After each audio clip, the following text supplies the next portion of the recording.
The walls are sweating, or maybe it's just me. Concrete, cold, reeking of iron and blood. So much blood. Jungkook's basement isn't really a basement, it's a graveyard waiting to happen. Chains hang from the ceiling, a table lined with a blade gleam under the single swing bulb, and in the center, my husband, John Jungkook, plundering a man until his face is almost unrecognizable. I should scream, I should run, but I can't. My legs won't move. His tattooed fist collided with the flesh again. Crack, blood sprays. Dog. He spit, smoke curling from the cigarette between his lips. Or I was on your own. The man on the ground begs, words broken, throat soaked. Believe you, I told you, I don't. Wrong answer. Jungkook slammed his boot down on the man's throat. I flinch. My breath catches, and that's when he notices me. He doesn't look surprised, doesn't even pause. Instead, he smirked, brushing blood off his knuckles like it's a dust. Well, baby wondered where she shouldn't. His voice dripped mockery, low and dangerous. Didn't I tell you not to open that door? My lips part. I want to sound brave, but all that comes out is a whisper. I I hear noises. I thought maybe you thought. His laugh is sharp, humorless. He stepped toward me, each stride echoing in the hollow basement. You don't think, baby, that's not what you're here for. His word got deeper than the blood on the floor, but still I don't move. I can't, because even when he's terrifying, I can't stop wanting him to look at me like I matter. There she is, my wife, in standing in a silk and innocence in the middle of hell, a lamb that walked into the slaughterhouse. Pathetic, fragile, soft. She doesn't understand that softness has no place here. The softness is what got my mother buried in the shallow ditch when I was a boy. That softness is a weakness, and weakness gets you killed. I should drag her upstairs, lock the door, remind her she is nothing but a decoration in my house. Instead, I grab her chin with my blood-stained hand, tilt her face up. Her eyes are wide, glassy, begging me to be something I'm not. You like what you see, baby? My tone is all venom. This is who I am, not the husband in your pretty little trade trains, not the man who tucks you in. This. I show her back. I step towards the shadows. A monster.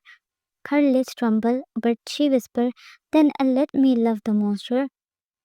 For a second, just one, I freeze. Something in her voice, raw and desperate, makes my chest ache in the way I hate.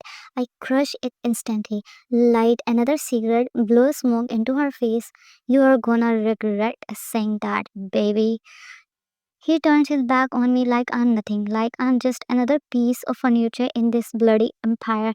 But the thing is, I meant it. I would love him even if he's a monster, even if it kills me. And one day maybe it will. But I don't know yet that the real death won't come from his bullet or his basement. It will come from his word. The words that will one day shudder me into something unrecognizable. Not his baby, not his weakness, his arrival, his nightmare. The garlic sizzles in oil, and I stir the sauce like it matters, like any of this matters. My hand trembles, but I pretend I am calm, pretend it's normal, pretend we are normal. Maybe tonight he will sit down like he a husband. Maybe tonight I won't feel like a ghost in my own house. The front door slams. My spoon clutters against the pot. Heavy boots, a chorus of a deep laughter, and then him, Jungkook. He steps in, smiling of a smoke, sweat, and a gunpowder tattoo stretching across his forearm, where his sleeves are rolled, his shirt is half open, his skin is streaked with someone else's blood. Baby is playing house again. He murders, tossing his gun onto the counter like it belongs next to the salt. The men behind him laugh, low and cruel. My chest tightens, but I smile anyway, even though it feels like I'm bleeding behind my teeth. I made dinner, I say softly. Sit down just this once. His eye flicker like I have insulted him. Then, with a smirk sharp enough to cut, he pulls a chair out, not because he wanted to, but because humiliating me entertains him. His man leans against the wall, watching. One of them whisper, Boss, little wife is cute when she bugs. My hand is stiffen on the plate. Jungkook doesn't tell him to shut up. Instead, he sits back, arms spread wide, daring me to serve him. And I do. Because I still want to believe he is more than this. She places the plate in front of me like it's holy, like she thinks food can wash blood off my hand. Spaghetti. Too perfect, too soft, too fragile, like her. I twirl the fork, shove a bite in. It's good, really good, but I won't give her that. I lean back, wiping my mouth with my palm, and chuckled. You, you think feeding me will make me less of a monster, baby?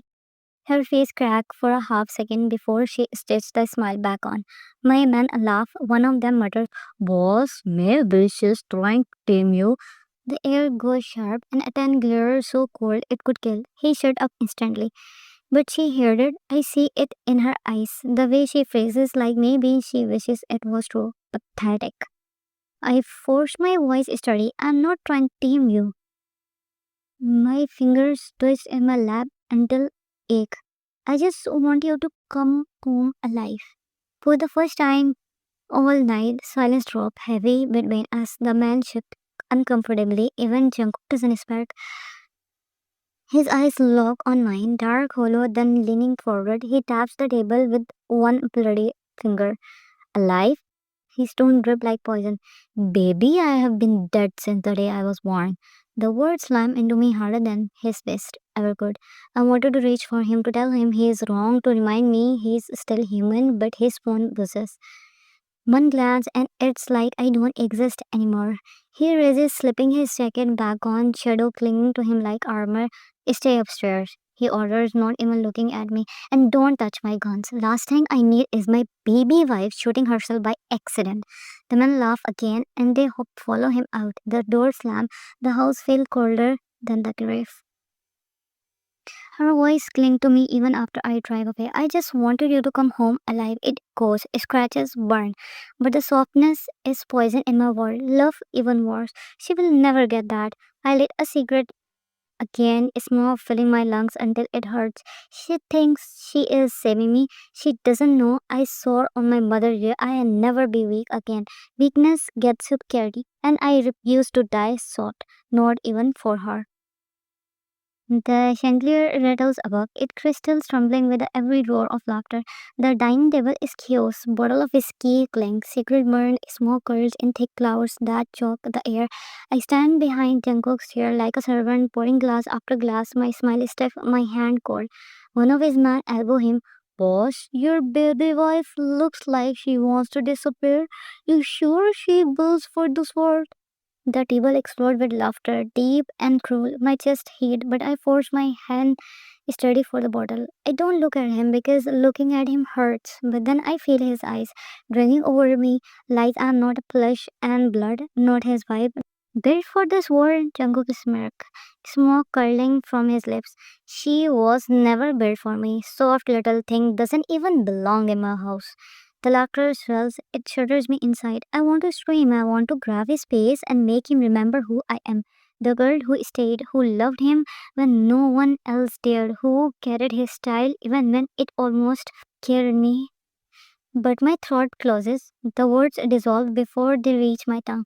And then it happens, the knife to my chest, the word I will never forget. He leans forward, tapping ash into a tray, his voice cutting through the noise like a gunshot. You wanna know the truth, boys? I regret marrying her. The room fell silent for a half breath, then laughter whips through the again, louder, harsher, crueler. But I can't hear them. All I hear is regret. Not I don't love her, not she is not enough, but regret like I mistake he witness wishes he could erase. My body locked, the bottle shake in my hand, glass clinking against the rim. My lips part, but no sound comes, no tears either, not here, not in front of them. He waves me off a flick of his hand. Go upstairs, baby, playhouse. This table isn't for dolls.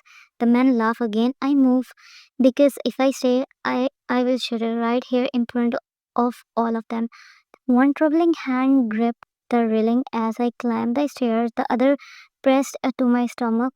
Where once our child grew.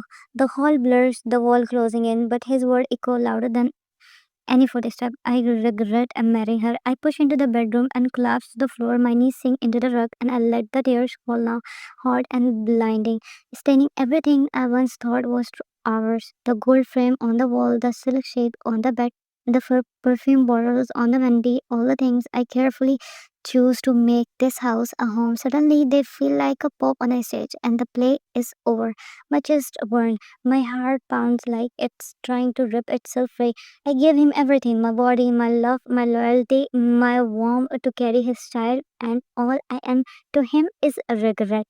For the first time, something inside me shifted. I don't want to beg anymore. I don't want to prove my worth. I don't want to love him. I want to burn. The men keep ringing, keep laughing, keep filling the room with noise, but I'm not in it anymore. I see her face when I said it, the way her lips trembled, but her eyes didn't break, not the way they used to. She didn't fight me, didn't scream, didn't plead like she always does. She just walked away, silence, and that silence, it comes at me. It feels heavier than any scream could. I down another drink, but the burn in my throat doesn't drown it. For the first time, I wonder if I pushed too far. For the first time, I wonder what she will do with the fire or soft flicker in her eyes.